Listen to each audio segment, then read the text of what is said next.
Okay, good evening, everyone. Rabbi Jacobson here.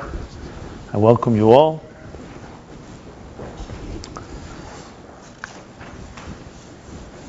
And today's miracles of the internet. So we could be sitting here in the cold of New York, and there's some people basking in the summer on the lower hemispheres. Just to give you something to think about, whether it's in South Africa or in Australia or other parts of the world where it's right now midsummer. So we're all in a way connected. And it makes it even more compelling to measure the words we use, because what is said here is heard over there. Meaning that your words are not just sounded or resonate in the particular time and space you are. Today everything is forever and anywhere at any time. So, in a way it's very exhilarating. At the same time it's a great responsibility as well. And hopefully, as we say at the beginning of the Amidah, in the prayer service we say God should open our mouths and put the right words into each of our mouths. And I say this blessing to myself and to each one of you, that when you meet people and when you speak and you share things, you should say the right words, the right time, the right way, the right sensitivity. So with that being said, today this class topic is surprises from the abyss.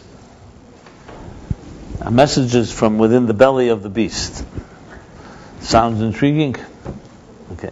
So if you saw the description of the class, which we send out every Wednesday, those of you who want to receive that, just let us know and we'll be happy to send it out. It's a reminder, it's the topic that will be spoken about. And it's, just for the record, if you ever want to see this class and review it again, it is after the class it is archived, and you can access it any time on our website. In case you want to review anything that you may have missed, or as my good friend Philip would say, he once asked me for 2 CDs of the class. So I said, "What do you need 2 CDs?" He says, "In case I don't like one, I'll listen to the other one." So we all know there are times the same you can sometimes like something and sometimes not like it. The way the Hasidic masters say that we have 2 souls. We have an animal soul and we have a divine soul. So some things your animal soul, your divine soul doesn't like so much, and sometimes and the other way around as well. Some things your divine soul likes, your animal soul doesn't. So we have to really satisfy 2 entities all the time, which is why Judaism in many ways is a brilliant system of how do you both satisfy the animal soul and the divine soul to make sure they both cooperate. Because that's the way God intended it to be, that our souls enter into a material world and many challenges. And it's not about destroying temptation or destroying your body or destroying your material desires and so on. It's about channeling. As we say in the Shema, we say, right in the beginning after the opening Shema, we say, Baruch Shem, we say, V'ahavtas Hashem Elokecha, you shall love your God, b'chol levavcha, b'chol nafshecha, b'chol ma'edecha. It means with all your soul, b'chol levavcha, with all your heart, b'chol ma'edecha, with all your might. Ma'edecha means, has many meanings. But the middle term, not b'chol levavcha, the question the Talmud asks is, it should have said b'chol libcha. In Hebrew, lev is a heart, which can also be pronounced love. Lev. Tanya, chapter love, or chapter Lamed Beis, 32, is the chapter about love. I mentioned it because tonight is the beginning of the 200th yahrzeit of the Baal Tanya, the author of the Tanya, on the 24th of Tevis. And so the question is asked, it should have said b'chol libcha. Why is it levavcha with two bays in Hebrew implying something? So the Talmud answers, because you're talking about 2 hearts, or rather the left side of the heart and the right side of the heart. And the point is to love God not just with the right side of your heart, not just with the divine soul, but also with the Yetzer Hara. B'shnei Yitzarecha, that's how the Talmud says. B'chol levavcha b'shnei Yitzarecha, with both sides. with the side that is more selfish and with the side that's more selfless, which is pretty fascinating. It means, in other words, what's expected of us is not just to set aside our self-focused, self-absorbed ego, but also to channel that should also love God. Which means you have to find ways to educate and to train and to motivate, incentives to motivate even the animal soul that it should also appreciate the spiritual. And that's where the real art is, a real education. So it's not about annihilating a part of ourselves, but it's about channeling, about integration. So I said it all in context in case one of your souls is not so, let's put it this way, doesn't absorb everything you hear. You may want to hear it again. So today we have it recorded. That was my point. But in all of this, there's the obvious lesson. So why do we choose talking about the abyss this week? Because that's where the Torah is at. That's where the Torah is at. The Alter Rebbe, the Baal Yortzeit of tonight, Chavdal Tevis, 24th of Tevis, passed away in the year 24th of Tevis in the year Tov Kuf Ayin Gimel, which is the equivalent of the year 1812. So this is the beginning. It would be the beginning of the 200th year. We're now in 2012, going on to Tov Shinayim Beis, Tov Shinayim Gimel. So he once made a statement. Once said cryptically, he said one has to live with the times.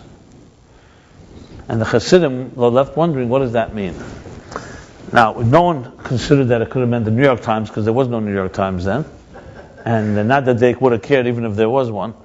So living with the times, so his son explained what my father meant to say was living with the Torah that we read during these times. And that we have to live with the chapter that we read, and with the section in each chapter. Which seems like a very simple statement, but when you think about it, why didn't the Alter Rebbe or the Rav Shneur Zalman so say living with the Torah of the times, or living with the Parsha Shavua, with the weekly chapter? Because he was coming to teach us that the real living with the time is not necessarily looking at the newspaper, or today on the internet, or finding out what happened today or yesterday in the news. What's really going on in time is what's going on beneath the surface, what's going on in the spiritual realm, in the energy realm. And to know what is going on beneath the surface, there you have to look into the Torah. So he said it simply, living with the times. To emphasize, it's not just about, okay, you live in the times and then you go look at it and you go to a Torah class. Actually, living with the times, truly living with them, is understanding the deeper forces that are at work. That means that each week there's a change of energy in the air, and the corresponding chapter tells us what that energy is like. This is also true for all segments of time. As you're probably aware that, for example, every month has its mazel, has its sign, has its tribe. I once did a series on that, on the 12 months, and each of their corresponding energy, so to speak. Every week has its energy, every day, every second, every hour. But here we're talking about the week. The weekly energy can be discovered in the chapter. So the chapter, even though it talks about events that happened thousands of years ago, but understanding the Torah as a blueprint for life and understanding it as a spiritual book rather than a history book compels us to conclude that the energy of what's going on right now here in 2012, this week, can be understood from the week's chapter. And sometimes you can even see it in events of the world events, current events, in your personal life events. Sometimes you don't fully see it, but nevertheless that's the energy. So what is the energy of these weeks? So it's all about dark times, or seemingly dark times. The chapters of this week's Torah. This is the second chapter in the book of Exodus. So, relatively speaking, to the book of Bereshit, of Genesis, last book, this book is a descent into a darker world. So, though there were challenges that we read about in the first book, we read about, of course, the story in the Garden of Eden and the serpent, and we read about the flood and the corrupt world, and we read about the challenges Abraham had to face, and Isaac and Jacob and so on. There were challenges, but here we have the first institutionalized Holocaust, actually, is documented in the Torah, known as the Egyptian slavery, where an entire nation, first documented account of an entire nation discriminating against a nation living amidst it, seeing it as a threat, as Pharaoh tells his people, these people are a threat, they're foreigners. And if you read it, it's almost like word for word, straight out of Mein Kampf. The Torah is maybe briefer, but basically he's saying that they're a threat to us, they will soon overcome us, they will soon control us, so we have to find a wise way, a sly and shrewd way to subjugate them. And subjugating was his final solution, Pharaoh's, was first to slave them, and then to kill them. He didn't kill them all, but he decreed the killing of all the firstborn males, which is quite significant if you think about it. So it's the first Holocaust. However, it happened years and years ago, so obviously we are not so close to it in the sense where we children and grandchildren of the actual Holocaust that happened in the mid 20th century, early 20th century. But this is the first documentation of it, and it's in detail how they subjugated the Jews and how they oppressed them and how they made them suffer and how it got worse and how in direct proportion, as the Torah says last week, in direct proportion to their oppression, they also thrived. They grew. And then last week's chapter discusses how God sends Moses to Pharaoh to let my people go so they shall go and serve me. But it doesn't come easy. And at the end of last week's chapter, it really gets tough because when Pharaoh hears from Moses, instead of being conciliatory, on the contrary, he doubles and triples the oppression. Makes it far, far worse for the Jews, to the point that the Jews even complained to Moses that look what you've done. You made it worse for us, not better. And the end of the chapter is the immortal words that Moses says to God. With an accusing finger, he points to God and says, Lama hireisa la'am hazeh. Why are you doing evil to these people? So here you have maybe the first documented, not only the first documented Holocaust and oppression, but also the first documented protest. I mean, we have something similar. Abraham, when he talks about praise to God about the destruction of Sodom, he also says to God that people will say that if you destroy this city, and perhaps there are some tzaddikim, some righteous people in the city, people will say that the judge of the universe has not done justice. But there, Sodom was a wicked city, and the fullest sense of the word. And here, Moses accuses God, why are you doing evil to these people? He doesn't even say, why are you allowing evil to be done? Why are you allowing Pharaoh and the Egyptians to do evil? Why are you doing evil? And initially, actually, the commentaries and God himself are taken aback at Moses' chutzpah to challenge God in such a direct way. God even says to him, which is the beginning of the end of the last chapter leading into this, says to him, your forefathers, Abraham, Isaac, Jacob, never spoke that way to me. They accepted my will. And you challenge me, and you call that I'm doing evil. But, even though it was a form of chutzpah, the end of the day is that Moses prevailed, and God, in the beginning of this chapter, reveals to him his divine name. This is a theme I discussed in previous classes. This, I believe, is also online, about this revealing of the name. But I want to focus on is the bigger question, and that is, why is this painful episode documented in such detail? It could have sufficed to just say, listen, 3,500 years ago, our people were enslaved, then they were redeemed, and we move on to talk about what happens after the redemption, and how they leave Egypt, and how they begin to build a nation, and come to the parting of the sea, the revelation at Sinai, building of the temple, and so on. But the Torah feels it necessary to discuss in detail the details of the painful experiences they had. And we reenact it even on Seder night, Passover night. We enact this story that we're reading now.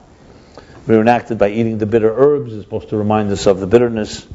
I mean, obviously eating bitter herbs is a far cry from real oppression. But nevertheless, it's part of it. It's not just, we don't just read about the redemption and about the good and happy ending. We also read about the beginnings that were not so happy. And detail, step by step, and the 10 plagues and so on.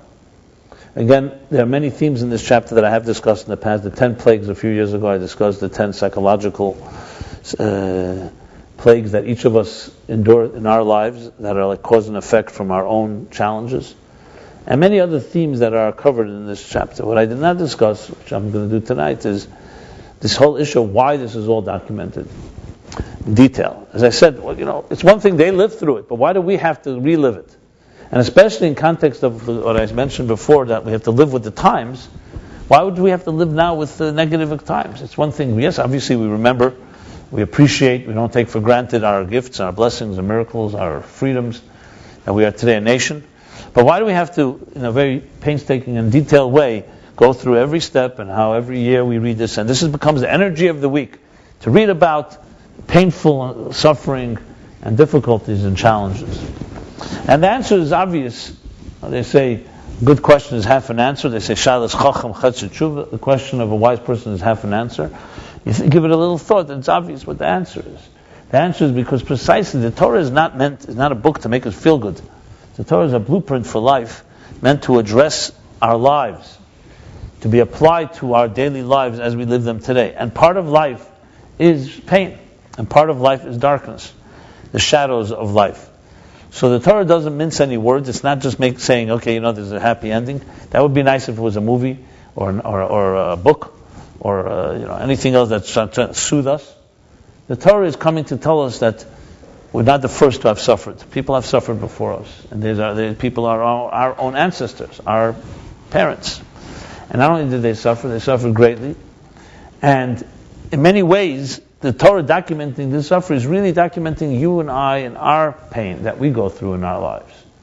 So it's actually a powerful statement, because it's knowing that someone acknowledges our loneliness and someone acknowledges the difficulties that we have. One of the most difficult things in dealing with challenges is that you feel you're all alone. Does anybody care? Where is God?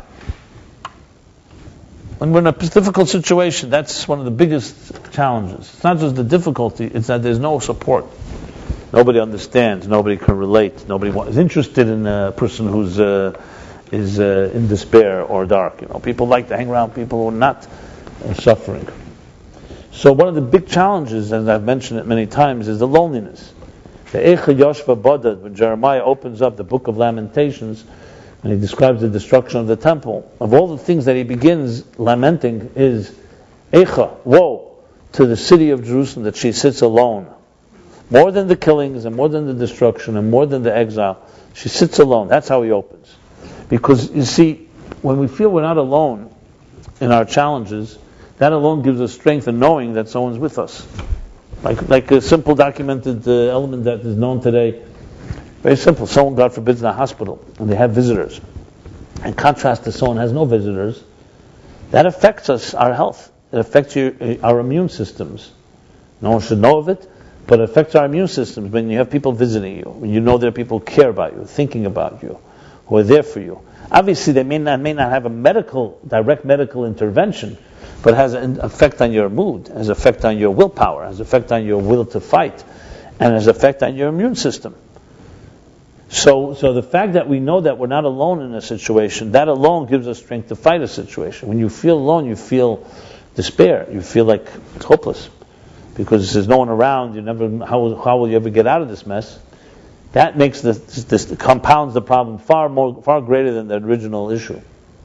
So the fact that the Torah documents these events, and knowing that the Torah is not a history book, it's not about documenting what happened back then. There'd be no purpose for that. It's not the Torah's role. The Torah is a spiritual book of our lives today. Torah's Chaim, Vaeira b'Chaim, a lesson to life today. It means this is your story. And yes, there are chapters that talk about the happy moment, but there are chapters that don't shy away from addressing a dark moment.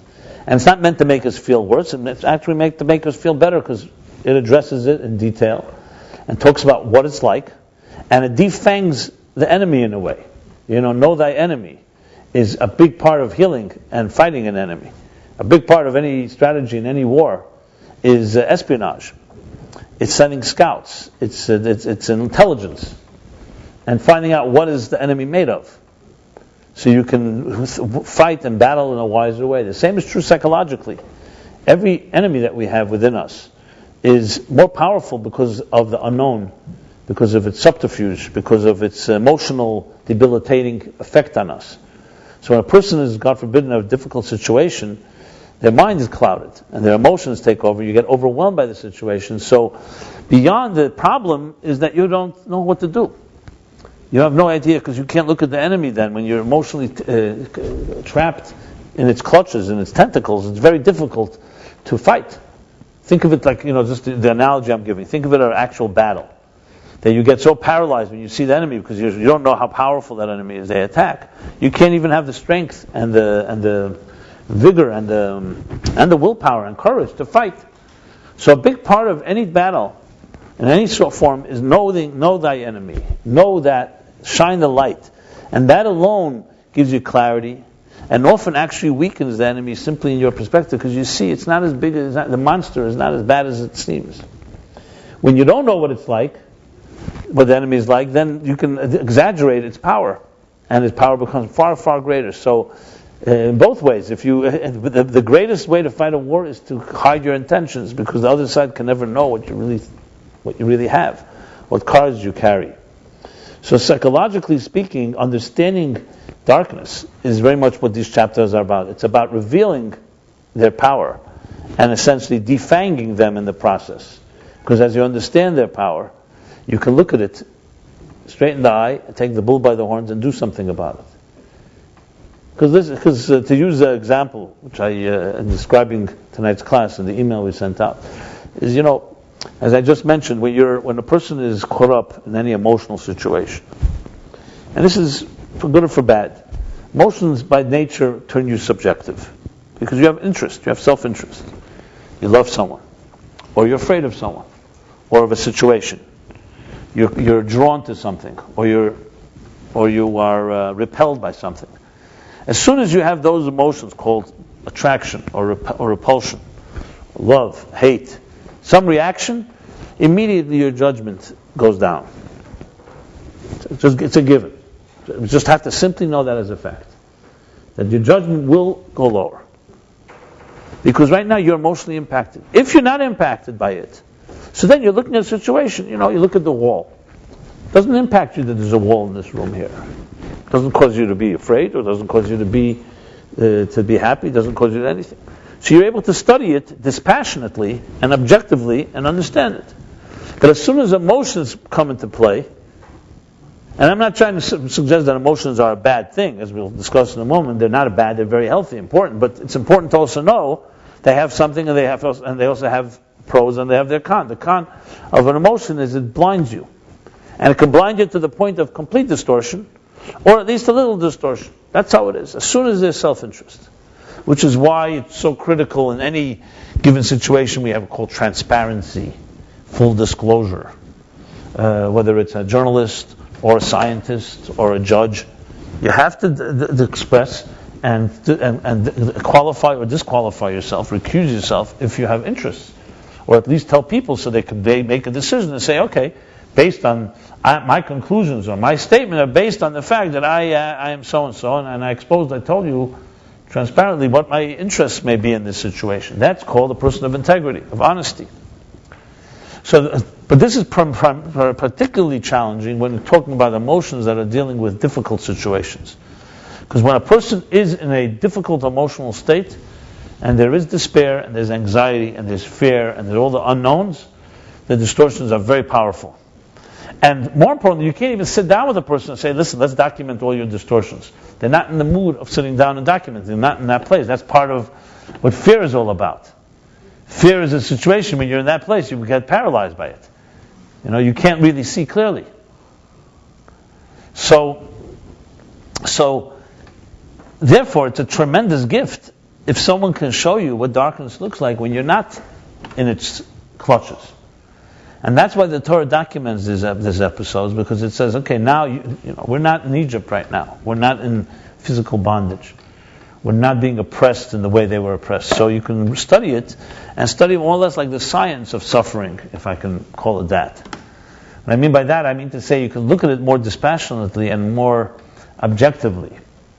So all of us, for example, are much better at giving advice than at taking advice, right?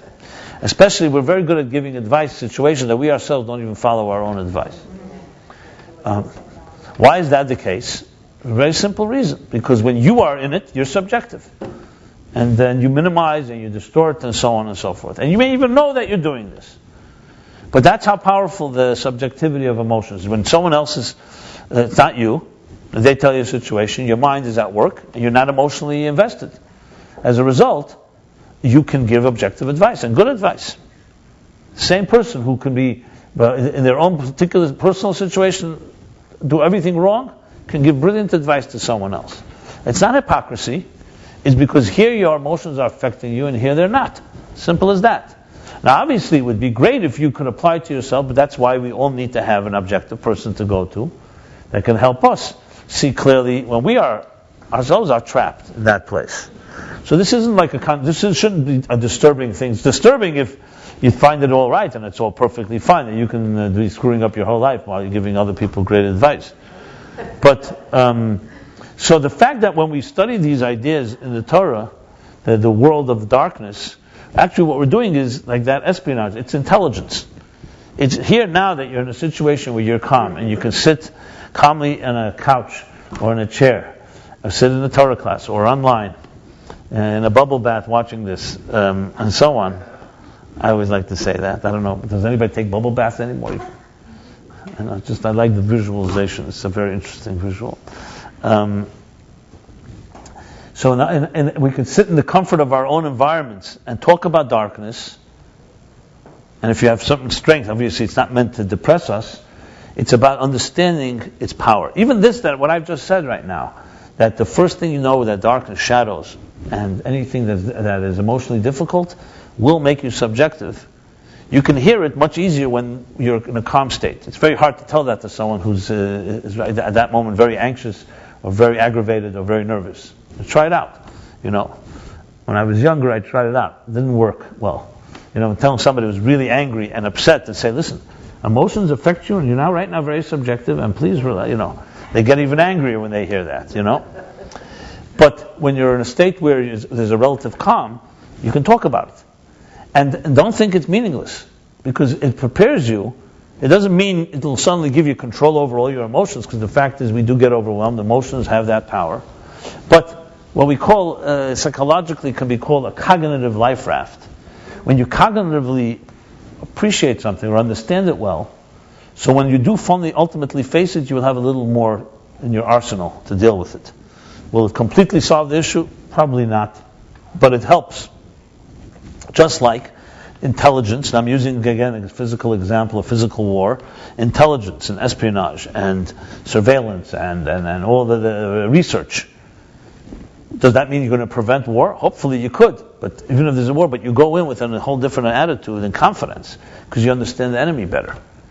So there's still going to be variables and unknowns and stuff like that, but you're going in with a whole different level of strength. So when is it that we build strength? In calmer moments, not when a person is emotionally aggravated or completely overwhelmed. As I've often mentioned here, like when you want to see which trees are the strong trees in a forest, you see it not during the calm, you see it during a storm. You suddenly see which trees have the solid roots and are solidly based, and those that are not. But to build and bolster the strength of a tree, you can't do it in the middle of a storm. You have to do it beforehand. So when the storm comes, the tree is powerful. All ships in the sea, the same thing. So people's strengths are only tested in difficult times, in crisis. But those strengths are never built in crisis. Now, what I mean by that, it doesn't mean crisis cannot strengthen us and can develop, but you're not going to, but that's because you learn from the experience and you learn from the challenge of it. But the more you prepare in the years of plenty for the years of famine, the more power you have when that storm does come. And every one of us is going to have our storms, our share of storms. So the chapters in these chapters in the Torah, namely Shmois, Vaeira, and the beginning of Boy, the first 2.5 chapters, that talk about the challenges, the difficulties, that we reenact to some extent at a Seder table, and that we read in detail about everything. We read about Pharaoh's reactions, we read about the oppression, we read how it got worse before it got better. All that has in it profound psychological lessons of how evil works, of how challenges work, of how we're impacted by it. Just to use one example, in this week's chapter Well, I'm going to mention many examples, but here's one that just jumps out. So there's an example which where it says that when Moses comes to speak to the Jewish people, it says they could not listen to him. Here, it's in verse 9. What chapter? Close to the beginning, chapter 6, verse 9. He says like this.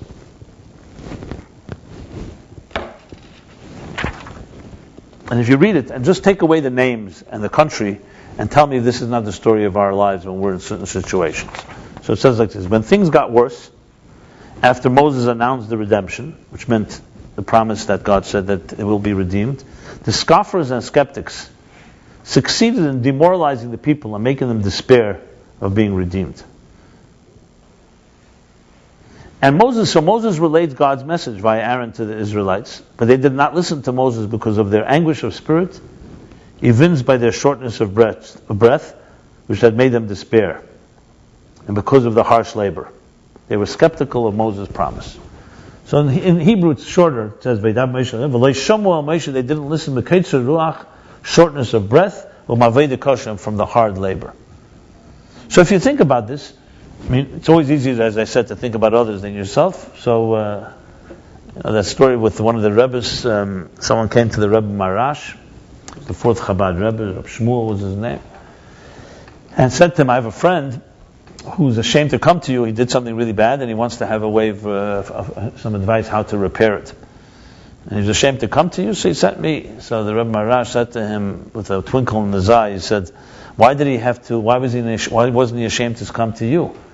Why did he have to expose himself to you? He could have come to me and say, I have a friend. Which of course was what was going on. The guy was saying, I have a friend. He meant himself. So it's always easier, when you hear a story, it's always easy to say, oh, I know someone like that. So it's easier to listen to than if someone says it's you. Then we get a little more defensive and so on. So who doesn't have a situation where you meet somebody and you want to try to convey a friend some truth, something they're doing wrong, and they can't listen to you? They can't listen because of their anguish, because of their hard work. When you're overwhelmed in life, and it could be even physical hard work. You work a whole hard day, and you come home at the end of the day, so you don't even have the energy to hear anything, even though you may be destroying your own life. And so this verse is extremely relevant. This is an example of one example. So when we read about it while we're in anguish, it's not going to be very easy to relate to. But if you could read about it like right now, this week's chapter, where hopefully most of us are not in that situation, or whenever we're in a calmer place, we can look at it and say, wow, that's interesting. And it gives you a certain perception of what happens to us when we're anguished, when we are suffering from anguish or other trouble. Then, of course, you have the skeptics and the scoffers. You have the people who are always ready to throw a splash of cold water on any enthusiasm or hope or success and so on. I've mentioned it many times. We all have in our Rolodex or in our database or in our Facebook or whatever we call it today, our contacts. Now, rest assured, if you feel very good about yourself a certain day, call them and they'll make sure to remind you not to feel too good. Why things are not going to work, and don't get your hopes up, and blah, blah, blah, blah, blah. I'm sure you can probably list in your mind a few people like that. I don't list so many people like that because I cut out those people from my life, to be very honest. They don't know about that, but I know. So sometimes you can't. Sometimes they're too close, the family or friends or whatever it may be. But it's important to know. But you don't want to be part of a Lonely Hearts Club or some club of misery club where people like misery loves company and stuff like that. So it's good always to bring a little fresh air, to have a few people that you can rest assured if you call them, they'll always give you bring a smile to your face, make you feel hopeful, make you feel enthusiastic, make you feel confident. Those are the people. The more of that you have, the better it is. Let's put it that way. It's a pretty obvious formula, but here's something too, which I remember once mentioning it at this class, this suggestion, and someone came to me and said to me, it's such a simple suggestion. If I did that 5 years ago, I would have solved a lot of problems. It is very simple. Nothing brilliant. But what's brilliant about it is it's hard to hear it when you're in that place. The key is to be able to integrate it, and then when you get to that situation, don't wait for a crisis to begin to say, oh, you know what, I have no one to call because everybody I'm going to call is just going to help me exacerbate the crisis. So just knowing this is part of the story. So this isn't meant to depress us, it's meant to tell us what happens when a person is in that situation. They cannot listen.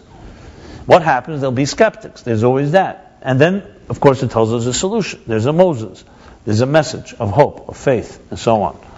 So these chapters, in graphic detail, go through many, many dark moments and talk about how people react to those moments. And how, for example, the classic story where every time Moses comes to Pharaoh and says, listen, if you don't let the people go, you will be plagued. So first he agrees, and then he changes his mind, and his heart is hardened. That too, perfect example of being obstinate. Our own obstinance at times, our own pride, which again becomes our own enemy. That's why many people don't go into any healing until they hit rock bottom, because their pride, their subjectivity, they minimize, etc., etc. So again, to hear that when you're in that situation is difficult, but to read it dispassionately in the Torah, it begins to have an impact, because you begin to see the way we react to things. I mean, not much different than, for example, God forbid you cut your finger.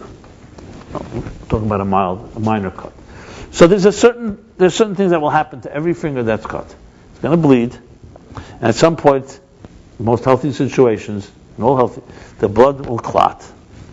Yeah, and then sometimes you just put some pressure on it, put a Band-Aid, whatever it may be. It's good to know that. It's good to know that, because when it happens, you're not surprised. I mean, I'm just using a stupid little example, but the same is true with any cause and effect. When you understand symptoms, and you understand that every symptom has a root, and you can recognize from a symptom what may be causing it, that helps you when you get to that situation to deal with it. The more information, the more, as I said, intelligence you have about how your body reacts to things, the wiser and healthier you're going to be. Besides preemptive medicine, preemptive measures, you'll also know what to do when it comes to that situation. And people who are really trained don't panic, because they understand. A big part of problems is that you panic because you don't understand what's going on. If you knew what was happening, you'd say, okay, you know what? This is under control, or here's what I have to do. So this type of intelligence or awareness is have the cure, as they say. Have the cure of a disease is its awareness. That is precisely why the Torah goes through such detail about even the difficult moments in Egypt. It's talking about our lives, it's talking about our symptoms and our roots and the challenges we go through and what we will do, for good or for bad, when things are difficult. And that is essentially the story of the 210 years that the Jews suffered in Egypt. Was for many reasons that happened, but above all, it's a lesson in our lives about our own suffering. And the end of the story, of course, is, as Eleanor Roosevelt said, that a woman is like a tea bag. You don't know how strong she is until you put her into hot water. Okay, I don't know why I mentioned the person who said it, but I just wanted to, give credit to credit. But it's really not from her. This is actually a verse in the Torah. It says, as I mentioned before, as they were oppressed, as they were oppressed, they got stronger and stronger. And that which doesn't kill you makes you stronger. That's what it comes down to. So remember, the Jews in Egypt also were well prepared. Not that they didn't suffer greatly, but they didn't enter without strengths. Someone told me once who suffered a great tragedy, and he had lost his young wife and left a bunch of little orphans. So, he was, of course, devastated. And years later, I asked him, how did you make it through? So, of course, there's no real formula, there's no secret. But he said to me something. He says, of all the things that people told me, there was one thing that always remained with me, and that was that he made a lot of strength. It was interesting. It wasn't about the consolation. It wasn't even kind words. Someone told him, an older chassid told him, and said in Yiddish, he said, for every pekel, for every bundle of tsaras, for every bundle of aggravation that you get in life, or suffering in life, you also receive, God gives you a bundle of strength. And it remained with him, because it wasn't like someone dismissing or saying, it's not so bad, you get through it, or whatever, or other people, which of course doesn't really help much when a person is suffering. Doesn't help telling somebody, listen, don't worry about it, other people have suffered. Most people who suffer and hear that, they don't want to hear about it. They don't like that suffering. It doesn't console someone who suffers that others are suffering, unless there's something wrong with them. But hearing this was acknowledging that he has challenges, but he also has new strengths, which he accessed, and he built a beautiful family, and under the circumstances, unbelievable strength that family shows, and dignity, and so on. So there's no way to explain and understand the mysteries, and I'm not here to justify, no way can you justify any suffering. We're talking about how to deal with it when it comes our way. So obviously we all pray for having the minimal amount of challenges. But we live in a world where, as the Talmud says, Kol hadrachim b'cheska sakana. All the paths are filled with danger. We live in a world that is a dangerous world. In many ways. Unknowns. We do not know what tomorrow brings. And we always hope for the best and pray for the best, and talk good, v'zayin good, you think good, it will be good. But still, this is not the world of paradise. It's not the world of heaven, where there's no selfishness, and there's no enemies, and there's no pain, and there's no hunger, and there's no all the other maladies, psychological and others, that inflict us. Or afflict us. Afflict us. But we live in a world, now, as I said, hopefully we're blessed and we have a minimal, but there's no such thing as completely painless life. Everything in life brings challenges. And especially the most beautiful things in life always have the other side of it. You're going to fall in love. Love has vulnerability, and vulnerability means that you can also be hurt. Doesn't mean you will be, but you could be. If you lock yourself in a fortress and don't allow love into your life, you'll not have love. You maybe not have pain that comes with it, but you won't have love either. So the most beautiful things in life come with their challenges. And that's not necessarily a bad thing. Part of life is that's how we live our lives. Now, if you're never educated or never told why is it this way, so we always remain with this mysterious question of why does man suffer? Why does a human being have to suffer? Why do I have to go through difficulties? When you learn Torah, and Hasidus especially, the inner dimension, especially about these chapters, you learn not why one suffers, but you learn that why God created a universe where suffering is possible. Because there's a purpose in all of this. And the purpose is for us to enter a dark world and bring light into it. For us to be partners with the divine in creation and transform our universe. And for that to take place, there is a gamble. There is a risk. There's no way that you can accomplish something without risk. Because if there was no risk, then there would be nothing to achieve. If God has put us into a world where you cannot be hurt, where there's no corruption, there's no greed, there's no selfishness, as I said, a world of Gan Eden, paradise, where there's no temptations, no evil temptations, and no one can. Then what's the point? Then all we are puppets, breathing in spiritual air, and that's about it. For life to have purpose, it means you have to achieve something. To achieve something means there's a challenge. You have to overcome it. That doesn't mean that evil has to be in the world, that's up to our choice, but it has to be a potential for things to be challenging. To use a simple example, in the terminology, in Hasidic terminology, there's the concept of Vaeira b'koyach atzmei, self-generated effort. Think about it. It was always easier if you don't have to generate anything. Someone gives you everything on a platter. What kind of life would that be like? So many of us dream of such a life. I understand. Where you don't have to get up in the morning, where all your bills are paid, you have and all the money in the world to do whatever you like, and there's no challenges at all. And some people actually have that situation. Look at their lives. Tell me how happy they are. So a child grows up, it comes out of its mother's womb, and the early stages of a child's development, it crawls. Then comes the day a child takes his first step. So a compassionate mother or father say, I don't want my child to fall. I don't want the child to be hurt. So I'm going to hold my child's hand all the time. What will happen? The child will never learn to walk. He'll always be dependent on your hand. So a good compassionate parent doesn't disappear and say, go learn how to walk on your own. They'll stand across the room and say, walk to me. They'll show that they're there for you. So you have the type of support and the nurturing necessary, but they will let you take those steps yourself. And yes, you will fall. Once, twice, 3 times. And then you learn to walk. And the same thing happens many times in our lives. All the psychological cutting of the umbilical cord that happens in adolescence, in young adult life, first time we leave home, first time we move out of home. So even in the healthiest of homes, there's a necessity and there's always going to be some, I don't know if the word should be pain, some pain of separation. Like the child cries the first time it goes to school or goes to summer camp. So of course it's painful to see the child cry. No parent wants to see, but you understand the value. And then when you see the child grow into an adult, make decisions, and even can make mistakes, but they make decisions and good decisions, then you know something's been achieved. It'd be very nice, and many parents would say, you know what, I don't want my child to make mistakes. So every time you see a mistake, you don't allow the mistake to happen. You control the child to the point where they can't make mistakes.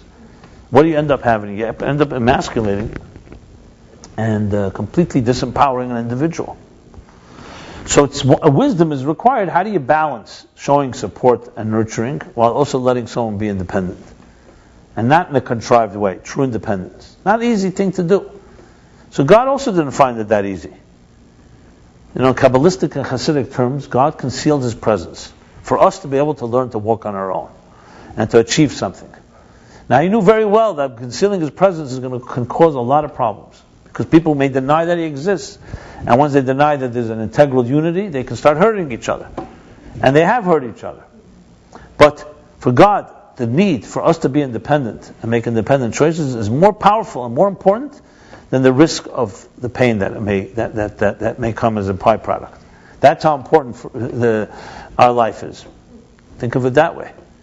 Because if God truly loves, and definitely loves what He created, and loves His creatures, and sees His children hurt, how could it be that He would allow that? You have to say, whether we understand it or not, that for some reason our independent choice to be able to learn and walk on our own is worth the fact that we may fall once or twice. And this is not just falling, it may be a little worse than just falling.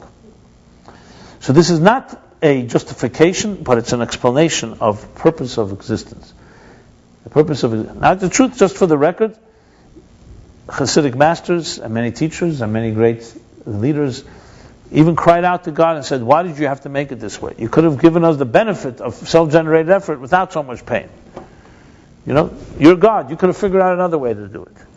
So obviously we have a right to cry out, and we do, and we don't justify the Holocaust or other Holocausts as a result. But at the end of the day, we're not God. So we don't know all the mysteries, and we're not going to be able to always figure it out. But what we do know is this, that we have all the strength we need to deal with any challenge.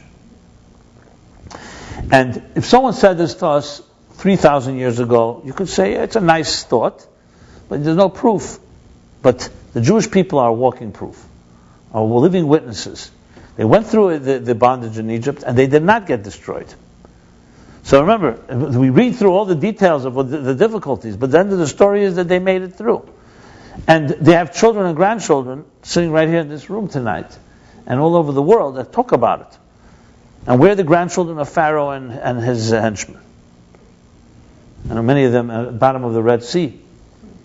But Pharaoh continued to live. So yes, we have Egyptians today, but they're probably not the grandchildren of those Egyptians. But bottom line is that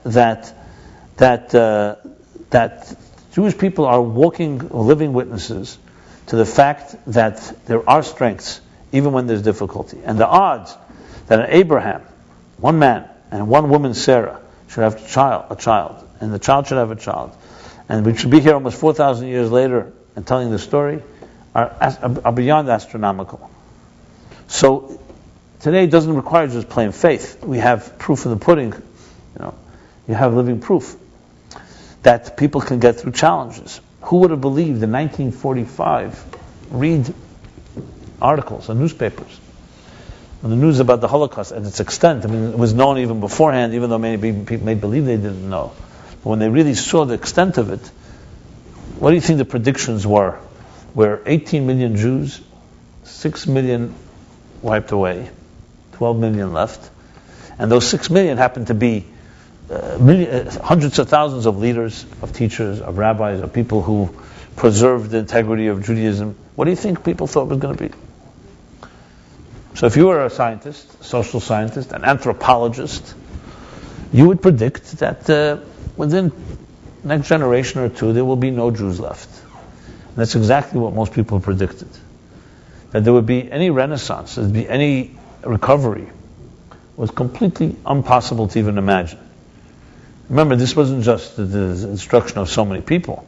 It was also a complete transplant of the whole communities that were there for thousand years in Europe, and had to completely begin life anew elsewhere. Those things don't survive that quickly. Those things assimilate. You read the enlightened thinkers in the 18th century. You read about their attitudes to faith and religion. You read when Israel was founded. You hear the predictions that by the end of the 20th century, there will be no religious people left. There will be no people of faith left, because science will have supplanted and replaced faith. Reason will have replaced religion. None of these predictions came true. That doesn't mean there isn't a battle between science and religion, and reason and faith and all that goes on. It doesn't mean that religion doesn't have its problems, and so on. But something endures. And the Bible is still the bestseller of all history. It doesn't change. Nothing has changed in that regard. It was a bestseller 300 years ago, and it's a bestseller today. So good, yeah, if you want to be a skeptic, you can dismiss and say, listen, most people are just idiots, and they're just primitive, and they just keep these beliefs. But the fact is, many people of faith are not such idiots. They're people of faith that are quite brilliant people. Doesn't mean everybody of faith is, and it doesn't mean that everybody that no faith is brilliant either. You know, the statistics are pretty much consistent. Every community, society has its demographics. You know, so to go back to the story, therefore, is that we have today living witnesses, and we have a story. There's a real story that took place. But the key is that the Jews then looked at the enemy in the face, and we today can go into the belly of the beast, into the abyss, and see it from that perspective. But as I said, we see it now with the objectivity or the detachment, the dispassionate detachment of an observer. Obviously, if you're in a very difficult situation, it's going to be a little more difficult to do that. But generally speaking, when reading these chapters, you can begin to understand the science, to dissect the components of what is darkness. Now, Pharaoh is called the great serpent. Tanan Hagad, the great serpent. He's considered like the epitome, the archetype of arrogance. He was a megalomaniac, a tyrant, brilliant, charismatic, and controlled the world. He controlled the world, as did others that followed him in different superpowers. And Moses is the antithesis, the alter ego, and they face each other. This, if you again strip it of the words, Pharaoh, Moses, this is, all of us have to deal with this. When we are in some of the darkest moments of our lives, we will have a Pharaoh. We'll have a very powerful enemy. So studying Pharaoh and his attitudes is actually a way of understanding yourself, understanding that darkest place. And for each of us, it manifests in different ways. So when you read the story of Pharaoh, it's his obstinance, as I said, his pride, his shrewdness. You can discover your own enemy within. And when you do so, it helps you deal with it, because it's not so mysterious. I remember once discussing this theme in one of the classes years ago. And I said, each of us have that little elf inside of us. That's a troublemaker that always likes to throw doubts and insecurities into our minds. And sometimes the most difficult part is that this little voice inside of us is so much part of us. You can't just say, listen, take a hike, take a walk. I need some respite, because it's always involved in everything you do. So, a guy in the class, I remember, it was quite humorous. He says, "It's exactly what happened to me the other day. I've been depressed for the last few weeks. So I decided, finally, I'm getting out of my house. I'm taking a drive on the beach." He took his car, he's driving. He said, finally, he's out of the he was feeling oppressed in his claustrophobic house, and he's driving and feeling relieved, and suddenly he feels a tap on his shoulder. I mean, metaphorically speaking. And it's that guy, the guy that keeps him depressed, and says, "Hey, that's a great idea. Where are we going for a drive?" He says, "Get the hell out of my life. I don't want you here now." But that guy decided, listen, he's also a partner in this relief.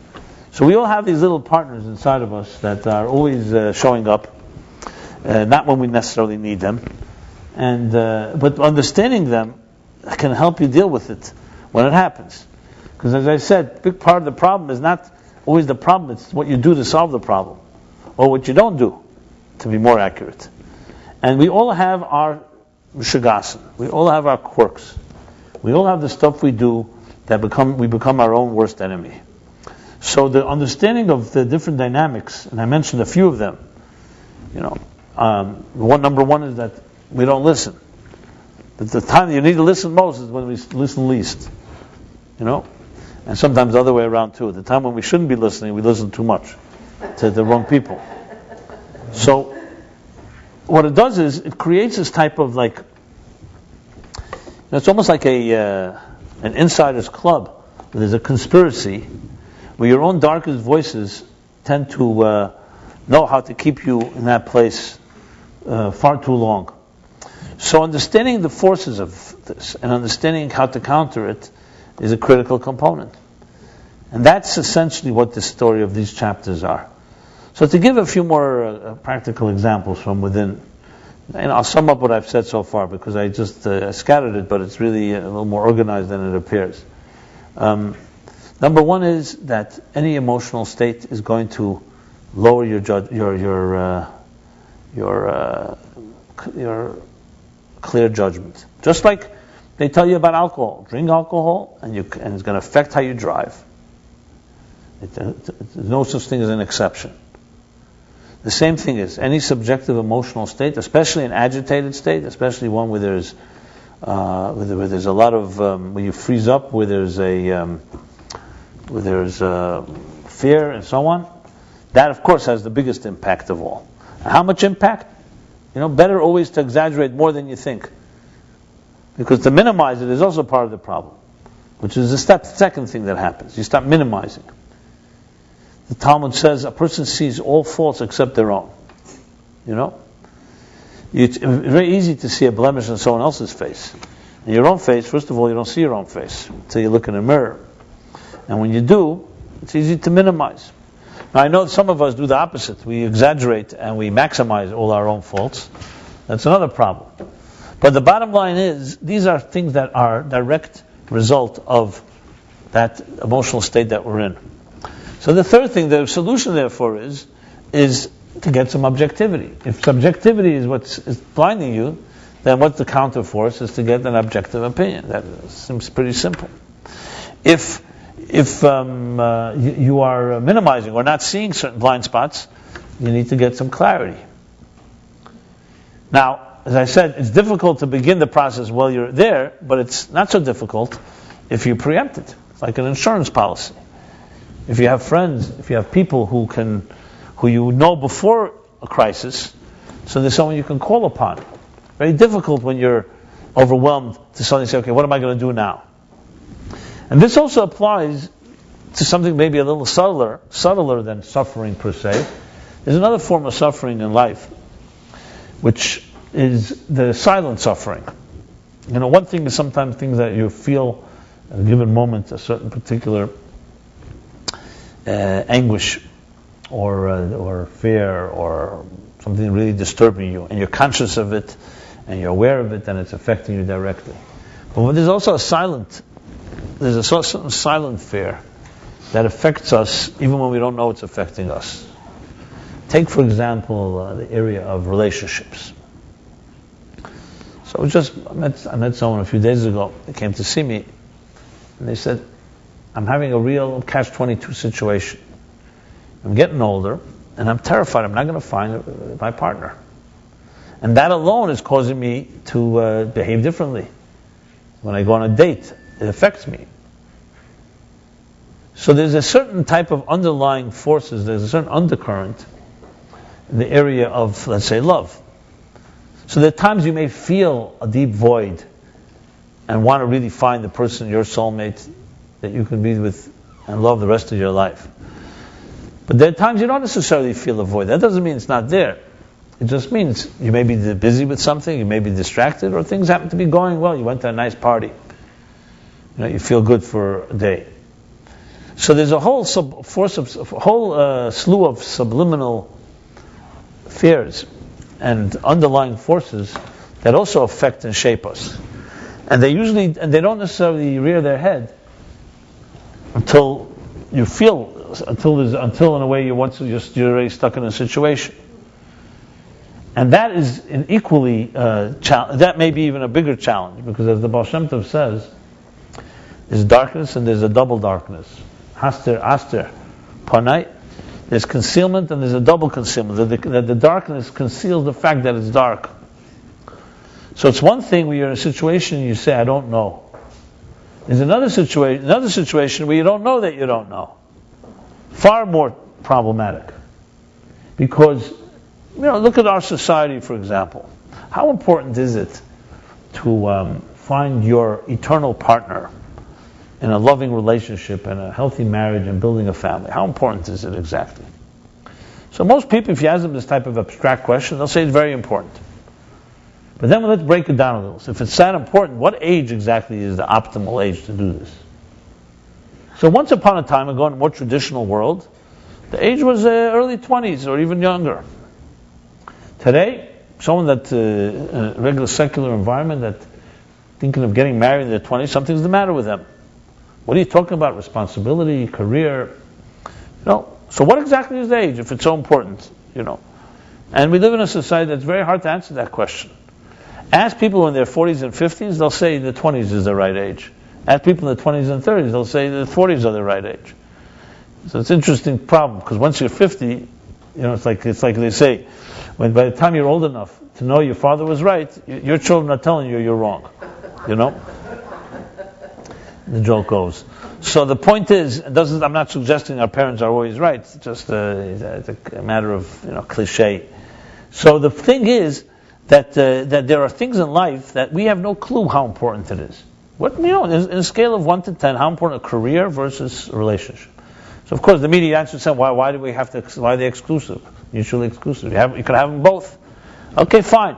But bottom line is, one definitely interferes with the other, and that's why people don't do that. Most cases, don't seek to get married in their 20s in our society. 30s.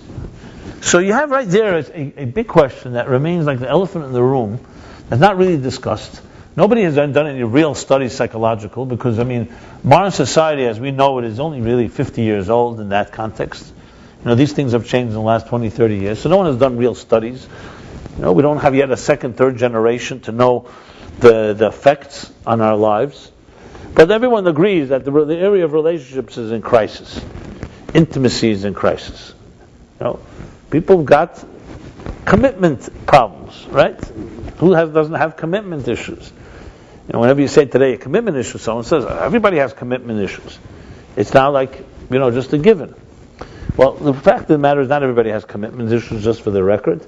Just because most people have it doesn't mean everybody has it. And you have to also wonder how many people are starting to have commitment issues because they hear everybody else has commitment issues. So of course, it's very convenient. Commitment means have to make a real decision. It's much easier to be in a situation when we don't make commitment so fast. Like the guy that said, I used to be indecisive, now I'm not so sure. So, Mark, you in that So yeah, it's a category in the polls. Now we're in the election season, so there's a poll. Undecided is a category, and some people are not sure whether they're undecided or not. So the point I'm making here is not trying to be some social satire, even though somewhat it is. It's really about our own lives. I'm trying to point out here that there's plenty of forces that are unresolved inside of us. And there's no real clarity. And we live in a world that feeds ambiguity. There's an ambiguity that people think is almost healthy. It means I keep my options open. That sounds very nice, but the clock ticks. And sometimes keeping too many options open for too long. It's like going to those restaurants where the menu is endless. You can't even begin to. You want to have a menu that with 3, 4, 5 things. Okay, fine. So the guy, remember Michael Liebert? So he was dating this. He's already in Eilam Emes, so he's in a different place. So I say this with love, and may But he was dating this woman for years and years, and I used to say, so why don't you get married already? Come on. He says, I'm keeping my options open. He was already, 65? Whatever the age was. It was kind of funny. So we have that type of so-called freedom. But what really makes somebody free? Here's the two scenarios. One person who has no fetters, no impediments, can move around and do whatever they want. Like people, I can do it. I can go anywhere I want. I can do whatever I want anytime. That, for many, is the definition of freedom. Now, what about a person who you see sitting under a talit, under a prayer shawl, for 7 hours on a Shabbos, praying and doesn't move? Who's a freer person? See, initially, ostensibly, based on our scientific observations, empirical observation, the one that's running around can go anywhere. This guy sitting under the towel seems like he's trapped. Well, think about it for a moment. There are people running around and they're not free at all. They're running out of desperation. Some people can't leave their hat anywhere for too long because they don't know when the danger is going to come. So they're always running. Some people, in the name of called bohemian or free spirits, are actually just terrified children who know how to be cool. That's how they develop. They develop tools to run around. And this guy who sits under the talis, if he's doing it by choice, he may be traveling spiritually to places that all these people never reach, even people who have millions of frequent flyer miles. So the word mobility and freedom is a very deceptive word. What does freedom mean exactly? If you have the most up to date, state of the art technologies, iPhones, iPads, all the I's and the E's and the whatever. It seems to be a force that we call emancipation. It's emancipated us. Now you can access email and text anywhere you are. At the same time, if you can think about it, it seems to me that a lot more people are trapped more than ever. Because as they always said in the computer world, in the early days, junk in, junk out. Computers are just number crunchers. If you put in junk, you're going to get faster junk faster, and more of it. And if you put something good in, yes, it can crunch that and get a lot of it. So there's nothing to do with technology is neutral. Technology is not bad or good. It's who you are. You're a loving person, technology can perhaps be a tool to communicate that love with someone. You're a person that doesn't have love, technology will do absolutely nothing for you. And children are not educated and loved and nurtured through technology. Technology could perhaps be an asset, or could also be a liability when it replaces human relationships. Like a television show where people live vicariously, or even more than that, through the characters. So this word freedom, the word is far more complicated than just what it appears. As a matter of fact, in our society, because we live in the highest standard of living ever, unprecedented standard of living, of life, the comforts we have no one had ever even dreamed of. You can literally buy any food, any time of the year, anywhere, you can get it delivered to your door. And all the other comforts create a major distortion, because it doesn't mean that we're advanced in relationships. It doesn't mean we're advanced in intimacy and we're advanced in how to speak to children and how not to hurt each other. So the great success in technology can create a distortion that we think we're just an advanced society. Not necessarily the case. We're just as primitive as they were 1,000 years ago when it comes to relationships. The only difference is we think that we have all these tools that can create an illusion of power. But we may be just be in a bondage just like in Egypt. And that's why reading this teaches you also to think about it. Because you don't have to look at what tools you have to look at the reaction. If we can't listen to advice, and we can't listen to Moses because of shortness of breath, or because we're overwhelmed by work, what's the difference between us and the Jews 3,500 years ago, 300 years ago in Egypt? They're just different types of oppression. One is a physical one, and one is a psychological one. So we have plenty of our own challenges in that context, even though we live in a different world. So reading this is meant to, if you take it to heart, you start finding the Mitzrayim in your own life. You start finding the word Mitzrayim means limitations. It means constraints, confines. Anything that confines you, anything that imposes upon you Every fear, every psychological demon is a Mitzrayim in your life. And this story is the story of our lives. And if you want the definition of freedom in Judaism, the definition is not how much mobility and movement you have, and how many choices you have. Freedom is defined like this. If it's a force, if what you're doing is a result of it being imposed upon you, that's slavery. If it's you speaking and it's your voice and not without imposition, that's freedom. Now think of it that way. How many people do you know that follow their voice? That have the courage to follow their voice? That don't care about what others say and are not trying to conform or live up to someone else's expectations. We don't even know the things that are, like I said, the darkness that conceals the darkness. Do we even know all the forces that impose themselves upon us? Parental attitudes, social attitudes, media, marketing, expectations, our own distorted view of ourselves. What we think is the way to go. So it's no surprise that the area of relationships is so challenging, because it's very hard to see. It's hard to see what are those forces inside of you. So the Torah that's what it is. It's a flashlight. It's a light that shines into your psyche, especially into the darkest crevices, the places that are very hard to see on our own. And when you look, it's amazing and how resonating and how powerful and predictable and predictive the Torah's description is. But to be able to really see it properly, as I said, you have to look with eyes that are open. Very hard to look when you are in a state of despair, in an anguish state, because that blinds you, as I've said. So verse by verse, chapter after chapter, here's my recommendation, suggestion. Since we're now in these chapters, why don't you check it out? Get yourself a Chumash in English, it's online, and read some of these verses. And for a moment, visualize, forget about the word Egypt, Pharaoh, Moses. The characters are just names. They all have deeper meaning, each name. But try to see this story in your own life. Guaranteed that you'll come away with tremendous insights. It's hard to go through all of them because each of us have our own life trajectory and our own challenges, but you'll be surprised at the relevance of different verses. And some will speak to you now, some will speak to you in a later time. But above all, it gives strength because you start to realize, they cried and I cry.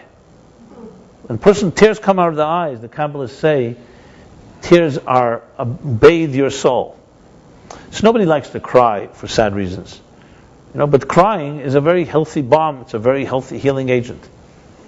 And a person that doesn't know how to cry, what happens is it implodes inside and you don't have a release. It's like a boiling kettle without a spout.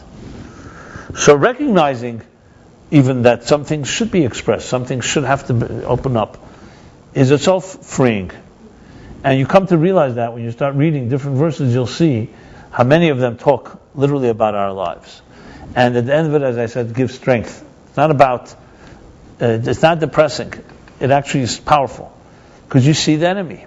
You see what darkness looks like. You see how it impacts on people. You see its consequences. And then you realize that these consequences, they affect me as well. So, one of the big powerful things they say about the 12-step program is the effect of peer-to-peer power. It's not about a professional. It's about seeing someone like yourself having a similar story and having the courage to deal with it. There's a very powerful healing power to that. You see, you haven't cried about something for years. Maybe you never didn't think you should. You didn't give yourself permission, or you minimized it. And then you see someone cry about it. It has a lot of power because it says, hey, 1 second. I have permission to cry. And maybe crying is a healthy thing. Now, obviously, it's a means to an end. Not to cry just to cry. It's the beginning of healing. But it's a way of facing a challenge, looking at it head on, as I said, in its eyes, the belly of the beast, and defanging it. There's nothing more powerful than that. When you need to do it, obviously. Not suggesting someone has to go into the abyss just for fun. It's when you need to do it. And those are the ability to do it when things are going pretty relatively well give you unbelievable strength. So you don't have to wait for a depressing night when you're feeling particularly lonely or alone Why don't you, in a time when you feel a little good, why don't you read a little of some of these stories?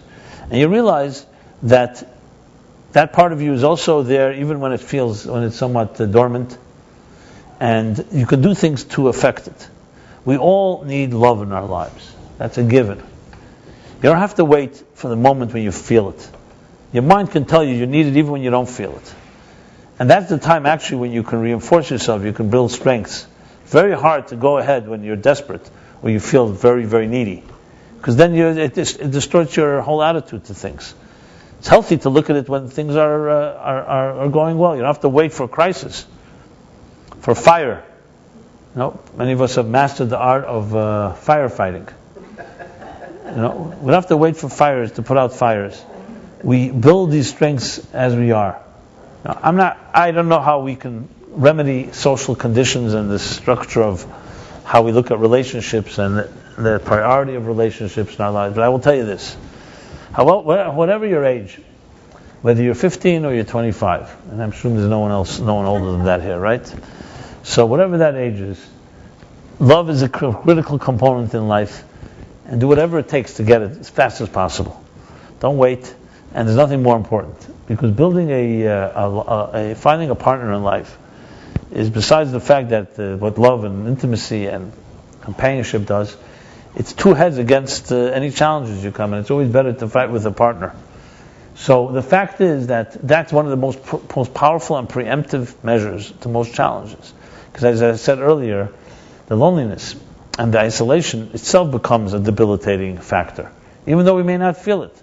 In New York they've glorified single life. So many people think it's just like, so great. Yes, it's great when you're there, but it doesn't mean your whole life it's necessarily great. A few years ago, there was some rabbi made a suggestion. I think they wanted to stone him after that. He suggested to solve the singles issue in I think it was the Upper West Side Lonely Hearts Club band, whatever they called it. So he suggested one of his talks, sermons at Shabbos. He suggested they should eliminate all singles parties, all singles events, all these fundraisers, and all this stuff. He says, let everybody stay home and be miserable alone without parties, and you'll see the relationships will go up. Anyway, I didn't say it, so don't stone me, but he said it, and it brought a smile to my face. What can I say? And let's suffice it at that. I'm not going to endorse it. I'm not going to condemn it. I don't think that's going to work anyway. I don't think people have to be forced to be miserable, but there was a certain truth to the sentiment, let's put it that way. And it's true. The most important, the biggest things in life you're going to get when you're desperate. There's nothing wrong. There's desperation sounds like a bad word. It's a bad word in the negative sense. But there's also desperate when a person is desperate for success. When I say desperate, I mean, of course, passionate. I don't want to confuse it with the negative. But desperate means it's not optional. You must have it. If it's not a must-have, then you're not going to pay all the prices. If it's optional, you'll say, okay, you know what? Comes my way, great. Not. When you discover certain things are not optional, that's when you start being able to, you can rest assured you're halfway there. You still need mazel, you still need different blessings, but one big impediment is out of the way, you. And that impediment is the you. It's optional. It's all right. I'm all right. That type of thing. I'm all right. Okay. Anyway, so going back to this abyss, the good news is, in my office when they saw me, I wrote up the description of the class. So one person in the office said, "It's a little depressing, don't you think?" So I said, "Yeah, we'll get people's attention." Obviously, the point here is the light at the end of the tunnel, not the tunnel. And as the joke goes, the light at the end of the tunnel is not the lights of the oncoming train, because so some people say, I'm in a tunnel, it's dark. At least there's a light at the end of the tunnel. And someone says, don't get so excited. The light at the end of the tunnel is the oncoming train. So, so it's choosing the pan or going from the frying pan into the fire. That Jewish thinking, however, is that there is a light at the end of the tunnel, a real light. And not only that, there's a light inside the tunnel too. How do you like that? Because the tunnel was put here for a reason. There's a reason. The tunnel begins with God concealing the light. And He concealed the light for a reason, because He gave us the strength to bring light into a dark place. I remember when Where we are time-wise here?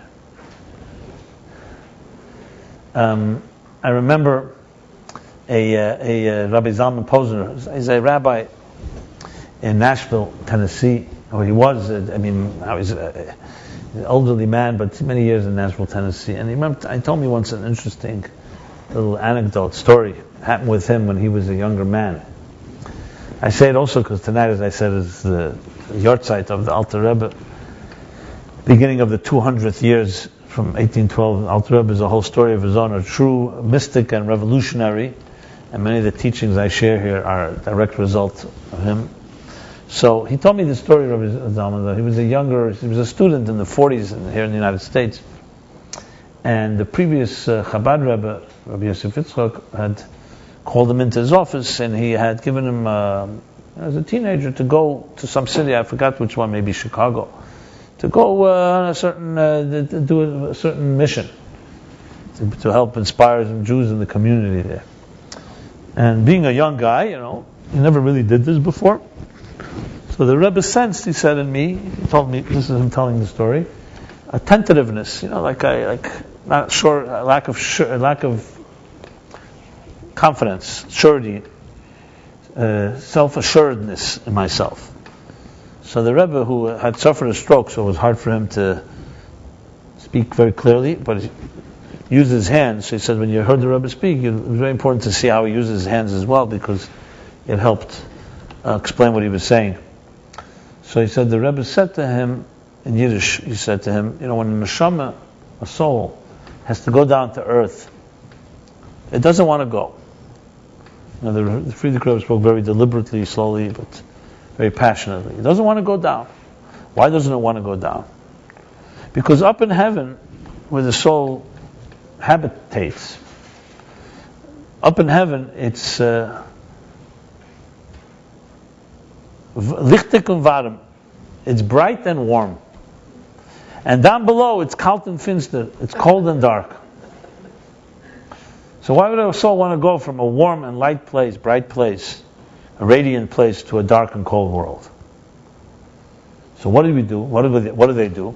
How do they get the soul to go? This is Reb Zalman Posner telling me the story. So he said the Rebbe took his finger and said, while he was using his finger, he said, so they order the soul, you have to go down. And he said the Rebbe started moving his finger down like that. And as he was moving it, he sensed how a soul is going from a bright and warm place into a dark and cold. He says, go down, down. And there, in the dark and cold world, the soul is charged with a mission to make it warm and bright. And that was all he heard. That was all the Rebbe said. And he left the room. He said, forever, till this day, he's now, late 80s. He says, every time he's in a difficult situation, he just would close his eyes and envision the finger. He says the trembling finger. It always captured for him the moment that there's a purpose to why we are sent down to this world. And remember, the challenges of life, the difficulties of life, don't begin in midlife. They begin from the mere fact you come down into a world that is a difficult world. And then the rest plays itself out in each of our scripts. But the mere fact that we go down is a reason you go down, and you have the power to make it light and to warm it up. It changes the whole picture if you think that way. And obviously, to tell this to someone who's in a very dark and cold place, they'll get too agitated to try to share this. But if you hear this when you're calm, when you hear this when you're young, when you hear this when you are in your formative years, or in a place where you can absorb and retain it, it gives tremendous power that when you do enter the storm, your tree will stand. Because I'm here for a reason. Will it solve all our problems? No, there's no magic pills. But it gives you the strength. And the greatest blessing you can give to someone, obviously it's a great blessing to tell someone you should have no suffering, no pain, no anguish at all. But even a greater blessing than that is that in case you do, you should have always the strength to come out stronger from it and to be able to not only overcome it, but to not only survive, but also to thrive. That's the biggest blessing of all. And as I said, we have a precedent, we have history. And hang around people who give you that message. People who give you strength and confidence in good times and push you invite people to kick you in the pants. Good people. Not people who just are, who have pleasure in other people's suffering. No. Who don't vergehen. Vergehen in German is Schadenfreude. Where they just don't like when another person is too happy, even though they gain nothing from, they lose nothing from another person's happiness. Misery loves company. That's how it is. So the best litmus test is always, when it comes down to it, is when you meet somebody, what does that person do to you? Do they drain you, or do they make you feel uplifted? There's of course the middle, they do nothing, either of the two. But that's usually a little more draining. And maybe the more difficult question to answer is, what do you like to your friends? What do you do? And who do you think is going to tell you anyway? Who's going to tell you? Every time I speak to you, I feel depressed. So it's an interesting exercise to look at ourselves and to look around us. And I'm not saying this in any way, God forbid, to criticize anyone or to try to try to point fingers. It's just an attitude to life. There are people who are naturally happy. There are people who are naturally, I don't know if the word natural is actually the right word. Maybe it comes with effort. People who have within them that light. And they have a sense of purpose. And that's the people you want to be on their team. When you're fighting a war, you want your fellow soldiers to be people who charge ahead, not those that who retreat, or are always, complaining and saying what's going to happen next. You want commander-in-chiefs and superiors and colleagues that are forging ahead. Life is a battle. Thank God it's not with a battle in the same physical way, with ammunition, but it's still a battle. And you want to also have allies that are with you, thick or thin, and help and give you strength as you give them strength. So that is the essential message of these chapters. And when you figure that out, when you relate to it that way, there is the formula. It's the formula that the abyss was put there for a reason. Challenges are there for a reason, and ultimately, if you allow it and you have that composure and strength and presence and tools that we learn about in these chapters, you will come out far, far stronger and forever than when you entered. So it's not just about damage control, not get hurt. You actually will thrive. And as I said, there are many, many examples of it. It's not just a theory. There are people that you can see how that has happened in our lives, in our times, in previous generations, and so on. So with that being said, I think it's a good way to say that the Meaningful Life Center, and myself, and Velvel, and our team, and Jeff, and Philip, whose class will be going on tomorrow,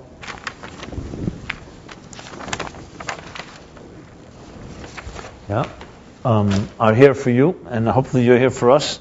That we're all musical notes in one large composition, and we all need each other, and we all need you. So each of us is both individually indispensable and at the same time complement each other. And as such, we are far stronger when we're able to bind together.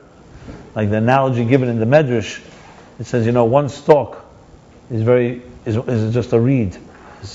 But put together millions of them, and it's unbreakable. So it's not about how powerful the individual is alone, it's how powerful it is when it's combined with other forces.